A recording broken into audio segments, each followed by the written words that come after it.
Mark Zuckerberg is having a really bad time right now. Facebook is dying. Not only is it losing popularity with young people and becoming a place only for mom and dads to argue over politics, but Apple completely wrecked Facebook's biggest moneymaker by adding that ass app, not the track button. This left a really big multi-billion-dollar dent in their ads business. Zuckerberg's personal wealth has also taken a massive. You know how much money Warren Buffett has? Yeah. That's how much money Zuckerberg lost since the start of 2022, and it's all because of the metaverse. See, Zuckerberg is no dum-dum.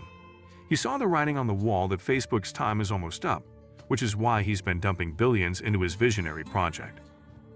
The metaverse $36 billion to be precise, and he expects to invest another $10 to $15 billion more every single year looking good. But even after spending all this money on the metaverse, he's got nothing to show for it. The metaverse has become the world's biggest money. Is this the end of Zuckerberg and Meta? Well, get this. Guess what the average lifespan of the 500 biggest, most successful corporations in America is? How long do you think these mega corporations last? It's not 100 years. It's not 50 years. It's not even 25 years. It's 21 years. Yes, the average mega corporation in America lasts only 21 years before getting knocked out of the top 500 list. Mark Zuckerberg has had a problem. Even though Facebook has been a massive success, it still isn't a core part of the internet, far from it. By the time Facebook came into existence, the opportunity to control something like a mainstream web browser or phones had faded.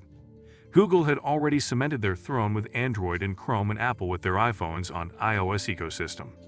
And it's not like Zuckerberg isn't aware of this. He's trying to carve out a piece of the pie for himself, creating his own. Phone back in 2013, but to no avail. Mark Zuckerberg has had to accept the fact that he missed the boat, and now there's nothing he can do about it with Facebook under decline. He knew if he didn't try something new, his reign would soon be over. And that's when the light bulb went off.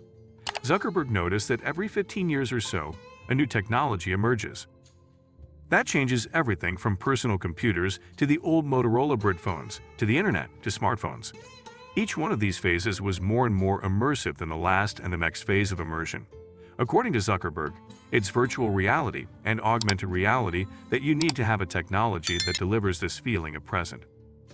You can live whatever life you want. You can be whatever you want without any.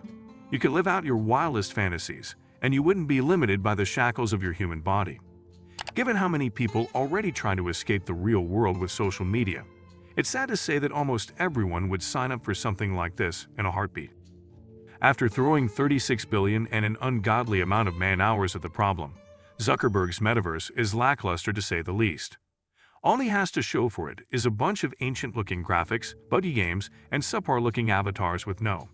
And even on their own app store, their metaverse app, called Horizon Worlds, only has a 2-star rating.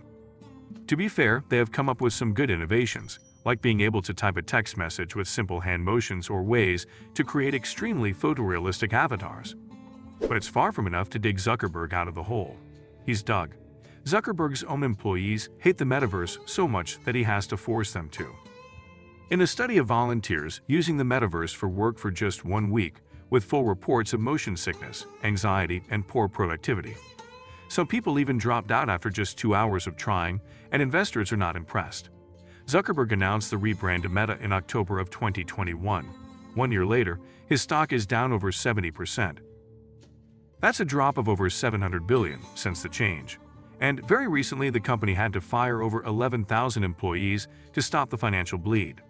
Of course, just because they're struggling right now and everyone is giving them hate, doesn't mean the metaverse won't be a thing. One day, Mark just might run out of money and support before his vision of the metaverse becomes. There's an old saying, quote, "You can always spot the pioneers by the arrows in their backs." But if Mark Zuckerberg does succeed, things would not look good for the rest of us. Again, people spending more of their time in the metaverse than in actual reality will probably be true someday, no matter how sad that may be. The problem is if one single tech giant like Meta controls both the hardware and the software for the metaverse, we are in big trouble. Think about it. The internet is already the backbone of the world economy. It's how we bank, how we sell goods. Sometimes it's even how governments meet to write laws.